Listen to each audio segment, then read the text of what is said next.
Turma, boa tarde. Na nossa aula de gramática de hoje, nós vamos estudar um assunto muito legal, certo? Que a gente já viu lá no terceiro ano, mas vamos rever novamente, certo?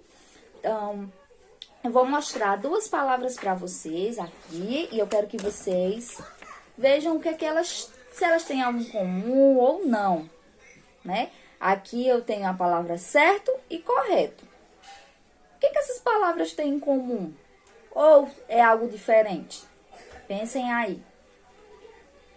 Essas palavras têm alguma coisa em comum, não tem? O que será? Tia, eu acho que certo e correto são a mesma coisa, né? Tanto faz tia escrever certo como correto, significam a mesma coisa. Exatamente. As palavras certo e correto têm o mesmo significado, né? Elas têm sentidos parecidos. Agora, se eu tirar a palavra correto aqui e colocar esta palavra aqui, ó. E agora? Certo e errado. Agora, tia, essas palavras aí, elas são diferentes, né? Elas têm sentidos diferentes. Exatamente. Elas têm sentidos diferentes. Ou seja, elas têm significados diferentes. Certo é certo, errado é o contrário de certo.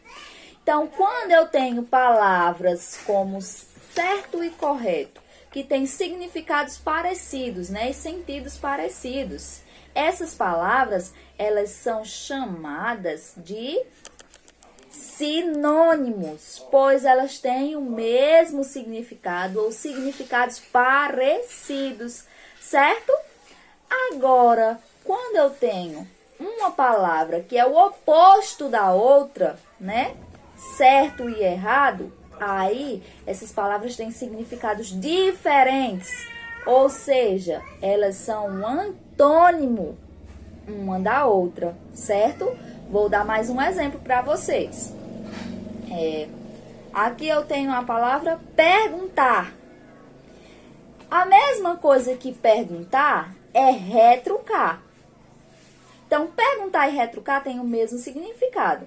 Elas são sinônimos ou são antônimos? Quem respondeu sinônimo, pois tem o mesmo significado, acertou. Parabéns. Agora, se eu colocar aqui, perguntar e responder. Perguntar é uma coisa, responder é outra, né? E uma é o oposto da outra, né? Uma é o oposto da outra.